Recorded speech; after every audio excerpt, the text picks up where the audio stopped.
la Suprema Corte de Justicia de la Nación tiene actualmente 11 ministros.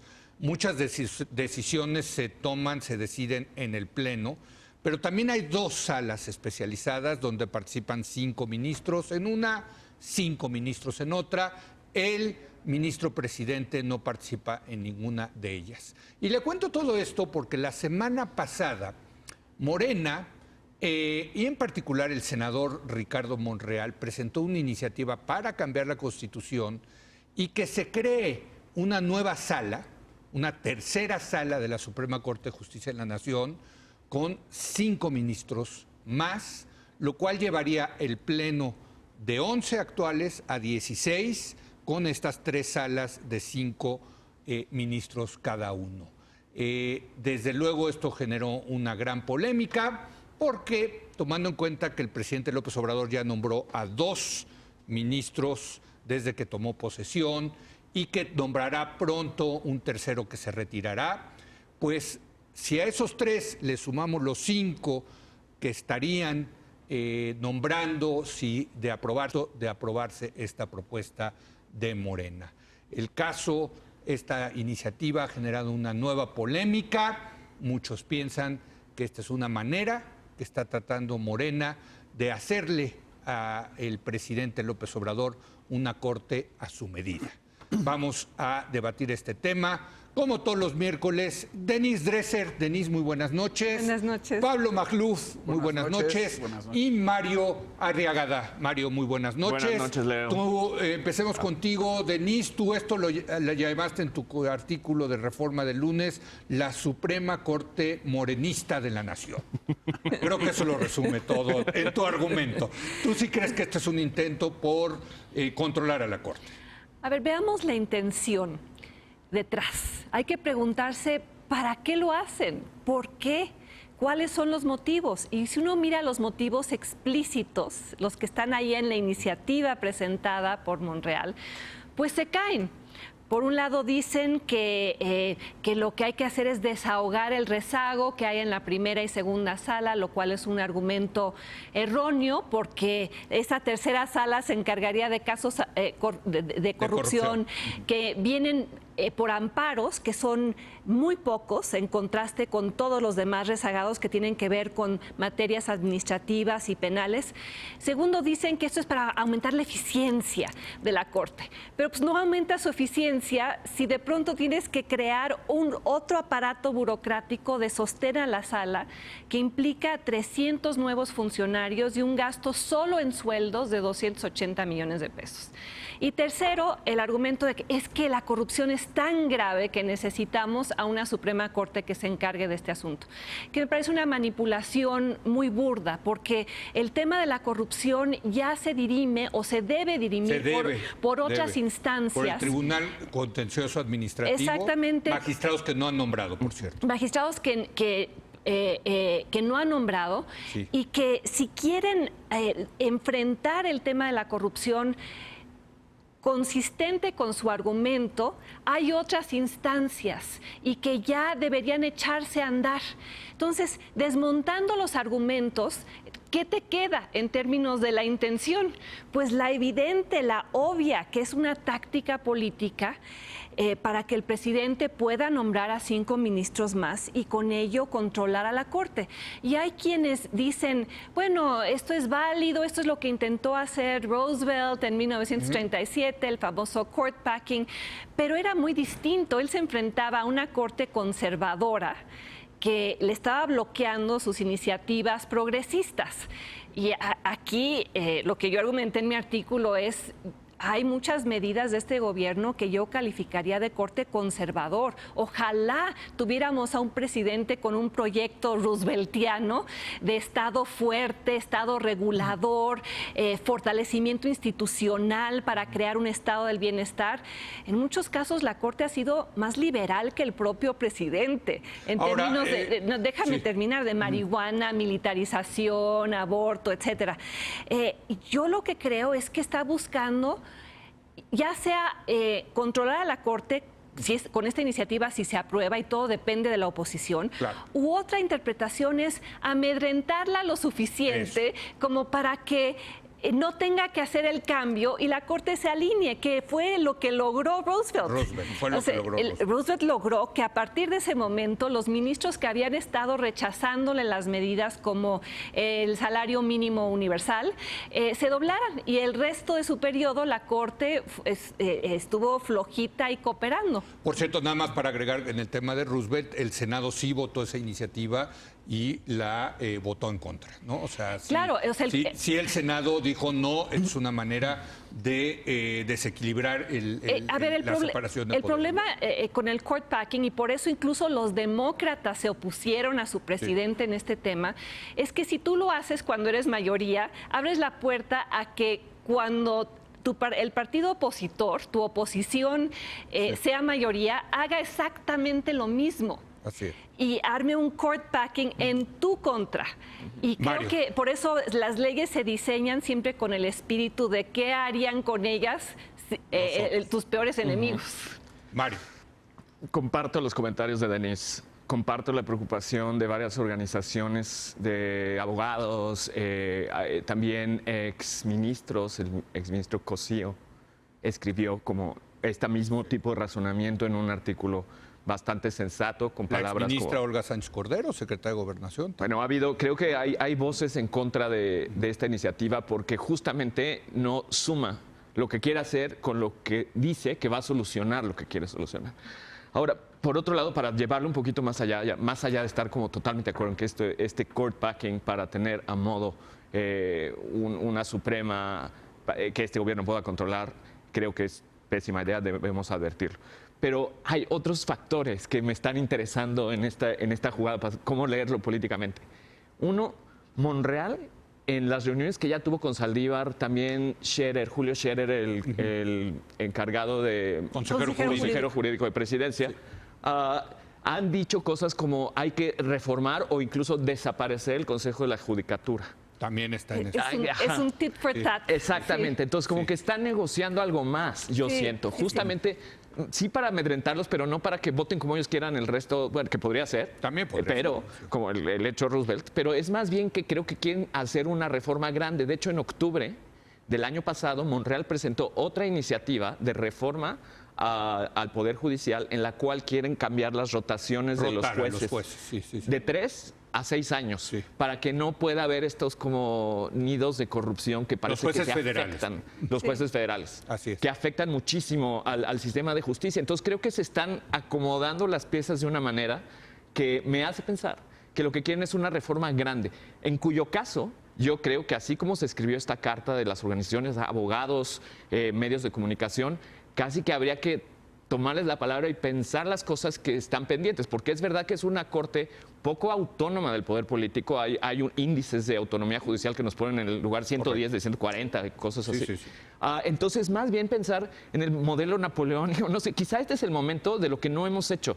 La mayoría de los países tienen dos cortes. ¿Qué es el Consejo de la Judicatura, no? Rápidamente. El Consejo de la Judicatura es el encargado de administrar la carrera judicial, los presupuestos y también, en buena parte, los nombramientos, ascensos e ingresos. Entonces, tienen mucho poder y a la vez administran el sistema de cortes que hacen el trabajo de juez, que es distinto al administrativo. Y el presidente de ese consejo es el presidente, ministro Saldívar, presidente Saldívar. En este momento. Y de hecho ha habido muchas críticas al Consejo de la Judicatura por temas de nepotismo. Ahí está el artículo de Julio Ríos del CIDE, temas de corrupción, y una de las banderas... Uno de cada dos tiene parientes que trabajan allá adentro. Evidentemente hay un serio problema dentro del Consejo de la Judicatura. Me parece interesante lo que dices, porque aquí podría estarse dando un juego político donde te amenazo con cambiar la Corte y te retiro la amenaza si estás dispuesto a reformar el Consejo de la Judicatura tal y como yo lo estoy pensando. Eso creo que está pasando. Yo me voy por lo histórico, tanto hacia atrás como hacia adelante. Sí. Hacia adelante. No olvidemos que los jueces pues duran 15 años, ¿no? Entonces, si este régimen tiene un proyecto transeccional, todavía hay ministros hoy de Fox, hay ministros de Calderón, y hay ministros de Peña Nieto. Entonces, imagínate una proyección de varios sexenios donde el propio presidente López Obrador tenga ahí a ciertos ministros, ¿no? Entonces, eso es hacia adelante. Hacia atrás, muy importante decir, si hubo un poder realmente autónomo cuando se colapsó la presidencia imperial, sobre todo a través de las reformas de Zedillo, ¿no? Fue la Corte. O sea, realmente... No, estoy en desacuerdo. Sí, A ver, que termine Pablo. Espérame, Entonces, a ver. desde luego que los presidentes han tenido control sobre ciertos ministros, pero no han pasado de una cuota del 30% a partir de Zedillo. No han pasado de una cuota del 30%, no tenían control del Consejo de la Judicatura Federal. Esto es regresar a un pasado de control de la Corte. Y es la joya de la corona. Y no es, no es fortuito que el propio López Obrador haya tenido tantos embates contra la Corte en toda su historia, desde que fue jefe de gobierno, no solo hoy. Y tampoco es fortuito que los demagogos en el mundo, en general, con pulsiones autocráticas, de lo primero que se encargan es de desactivar a la Corte y los árbitros. Digo, lo dice Levitsky y Ziblatt, ¿no? O sea, es fundamental. Porque, pues, la Corte es finalmente la que interpreta la Constitución, ¿no? Tú misma has dicho que ha sido el resultado más liberal en algunos aspectos sí, claro. que los propios gobiernos, ¿no? Y una cosa, nada más termino con esto, Denise. Ha habido claras resoluciones de la Corte en contra de presidentes que eran inusitados en la presidencia imperial. O sea, ahí está el caso de Florence Cassés, está el caso de Peña Nieto y la Ley de Justicia Interior. Es que ese es el caso precisamente que iba a usar en tu contra. A ver. Porque o sea, no hay que sacralizar a la Corte y decir que a partir del 94 se volvió una Corte prístina, autónoma y apolítica. Pero sí más. Sí. A ver, sí se volvió un poder de verdad. Sí más. No, que no era. Sí más y un contrapeso que que a veces usa su músculo, pero a veces ha sido, yo le he descrito así, un tren demorado, ha sido muy errática, no es una Corte, netamente liberal. Yo puse esos ejemplos. A ver, el caso de Florence Cassés te demuestra precisamente momentos en los cuales la Corte no ha sido autónoma. Y el propio Saldívar te diría, yo presenté mis proyectos de sentencia sobre el caso de Florence Cassés en el sexenio de Felipe Calderón y hubo una operación de Estado del presidente pero Calderón. Sí la soltaron. Espérame, pero fue en el sexenio de Peña Nieto cuando Olga Sánchez Cordero presentó básicamente la misma sentencia. Eso es cierto. Y por razones políticas la Corte entonces ya cooperó con Peña Nieto en lugar de oponerse a Calderón cuando debieron haberlo Para hecho. acercarse a Francia. Exactamente. ¿A qué voy con esto? Que tampoco hay que defender la autonomía de la Corte como una aspiración, no voltear y decir, es que esta Corte ha sido tan autónoma que no es criticable. Y a eso voy con el argumento de Mario. Sí, ojalá hubiera una gran reforma del Poder Judicial, pero no para limitar su autonomía, porque el argumento ha sido tan mala y ha estado tan politizada y el Consejo de la Judicatura es tan corrupto que ahora hagamos una gran reforma que limite precisamente su capacidad de ser independiente. Y ese es lo que ha preocupado a organizaciones de la sociedad civil en el desplegado al que te refieres, porque estos esfuerzos de Monreal, que han sido uno tras otro, no se están interpretando desde la sociedad civil como un esfuerzo progresista por fortalecer la autonomía del Poder Judicial, sino como un asedio al Poder Judicial. Por cierto, nada más agregar que López Obrador durante su campaña varias veces dijo que la Suprema Corte, el Poder Judicial dijo, son alcahuetes de la mafia del poder. Sí. Pero a ver, Mario, un buen punto aquí que hace Denis. Muy buen punto. Y creo que en esa misma carta a la que hace referencia hay una línea en el penúltimo párrafo que dice, en todo caso, estaría mejor hacer una Corte subordinada a la constitucional, como hay en muchos países. yo tiendo a estar de acuerdo sin ser experto.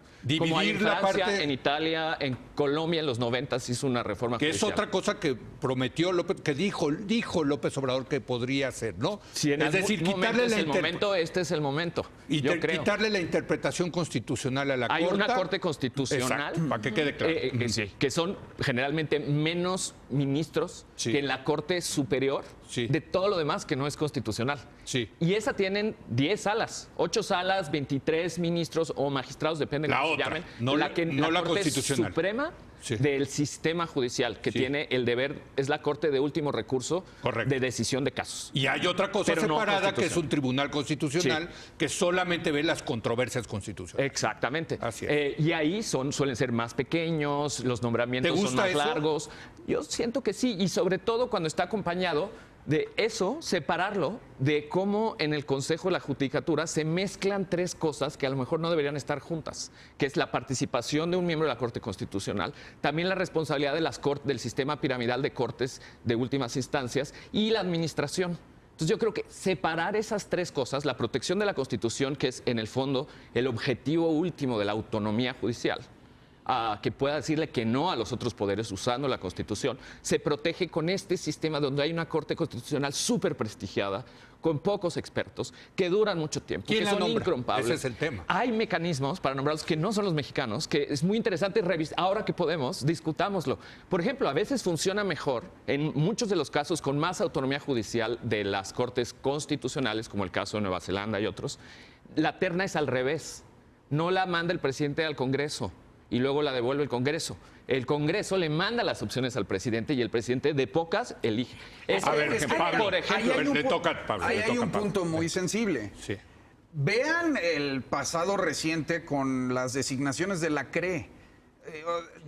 También, O sea, si así se van a poner, imagínate que tenga que designar el presidente 5 ministros.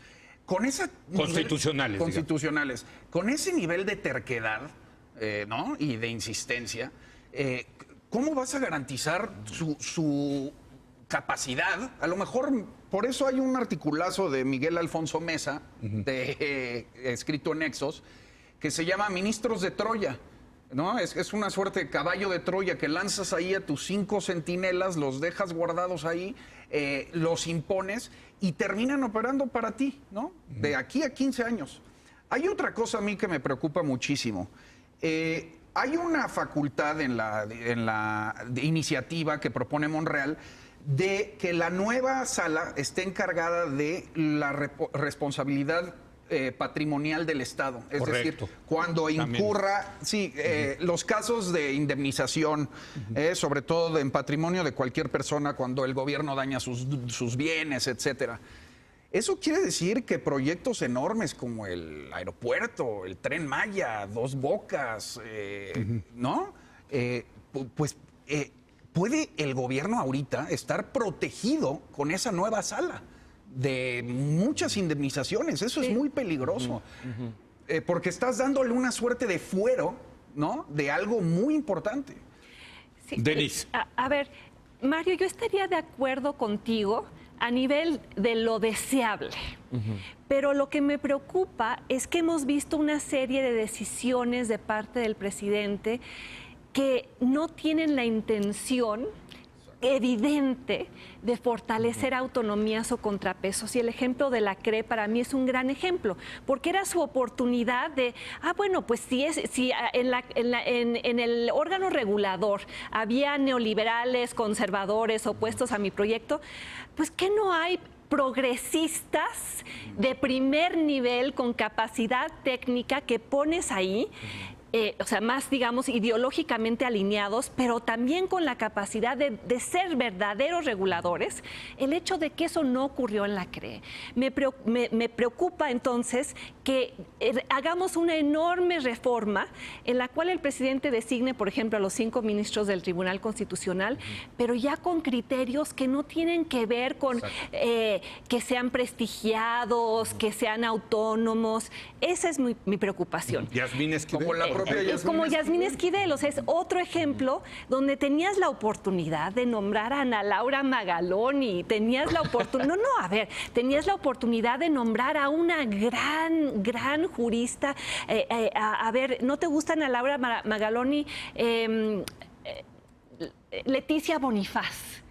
Era la gran oportunidad de, desde una presidencia que se dice progresista, cambiar, o sea, empujar el perfil de la Corte con personas con otro perfil progresista, alineadas contigo, digamos, en lo ideológico, pero también técnicamente capaces. Este gobierno... Y mandan a la esposa de José María Este Ríos. gobierno no ha mostrado eso. Denise, estoy de acuerdo. ¿Sí? Estoy de acuerdo en que los nombramientos como se han hecho hasta ahora no ha sido ideal. Y creo Pero ahí que está parte la del realidad, problema son Mario. los mecanismos de nombramiento en sí. Sobre el caso particular de el potencial riesgo que existe en hacer este court packing donde haya estos ministros de Troya que tú dices, creo que sin duda lo hay. Y también por cómo son los nombramientos, no solo porque sean todos al mismo tiempo. De hecho, yo no estoy en total desacuerdo que haya nombramientos ideológicos de ministros, siempre y cuando sean 1 o 2 por sexenio o por periodo exacto, presidencial. no, Los no, ministros 5. siempre son ideológicos. Siempre son. Perdón. Y entonces que esté uno alineado por ideas, pero eso Pues no quita sí. que no sea prestigioso, eficiente, listo para hacer su trabajo. Exacto. Exactamente. Así es. Bueno, El peligro es que sean todos al Yo mismo nada más tiempo. quiero decir que son ideológicos y pueden resultar sorpresivos. Quiero recordar que el ministro Saldívar, hoy presidente de la Corte, lo nombró, lo mandó, lo propuso, lo nominó el presidente Calderón. Y luego se repitió toda su vida el presidente Calderón cuando se dio cuenta que había mandado un ministro más progresista.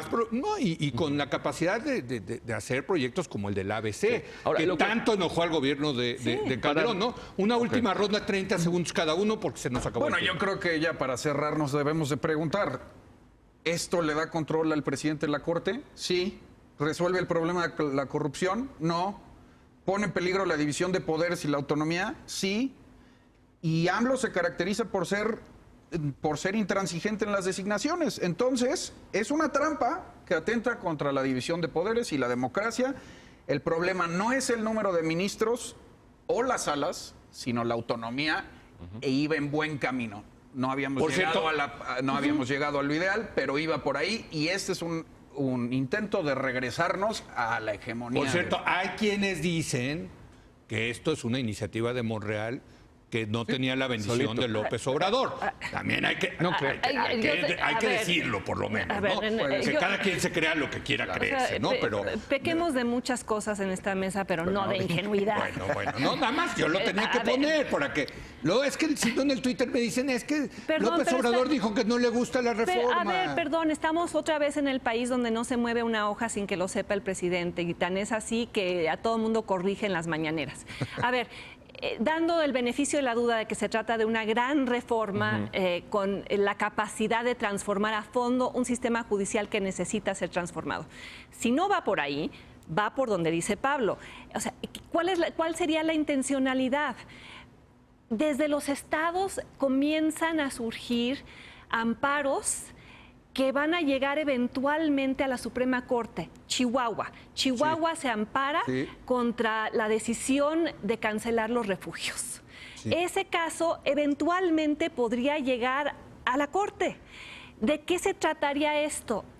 Específicamente de tener el número de ministros suficientes para que no prospere jamás una acción de inconstitucionalidad contra leyes o propuestas de este gobierno. Mario, 30 segundos. Hay que advertir que hay un riesgo claro de que se nombren de repente 6 nuevos ministros que son todos nombrados con criterios obscuros, opacos 5. o no suficientes. 5. Sí. 5, pero sale uno. Entonces, Franco en 2021, ¿no? Sí.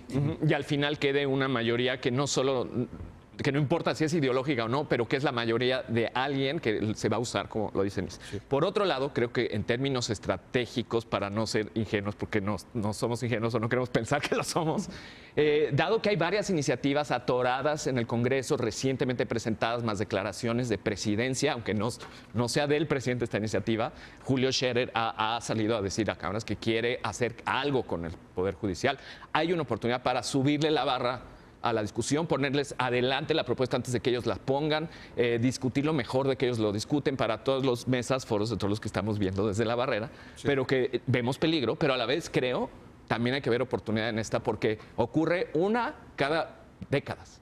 Poder hacer cambios de este tamaño. En Colombia les tomó 3 décadas y todavía siguen atrapados con el nudo gordiano de la judicatura colombiana. El presidente Santos quiso la judicatura, a pesar de tener las 2 cortes, la constitucional y la superior, tienen un consejo de la judicatura que querían partir en 3 cosas: el sistema profesional de carrera, la administración de recursos, y no lo han logrado porque el nudo es enorme. Y aquí ese reto yo creo que va a estar aún más difícil que en Colombia, que tiene un sistema de justicia mucho más evolucionado desde hace años. Sí, En todo caso, ya los tenemos que ir. Todo esto depende de la minoría opositora en el Senado, porque en la Cámara de Diputados ya no existe esto. Y serían, yo creo, otra vez muy tontos, la verdad, si le aprueban una cosa así al presidente, como serían muy tontos si le aprueban la revocación del mandato. Pero vaya uno a saber, eso es lo que yo pienso. Y como siempre, es un privilegio debatir con ustedes. Gracias, Denise. Gracias Mario. Gracias, Pablo. Vamos a hacer una pausa y mire, viene Marta Lamas. Y para mí es un enorme gusto recibirla aquí. Si hay una mujer que tiene todas las credenciales para decirse feminista en México, es Marta Lamas. Con ella vamos a hablar del tema del Me Too, sus alcances en México, qué se puede decir de este tema que está muy caliente, muy polémico en las redes sociales y en general en la opinión pública. Regresamos en un momento más.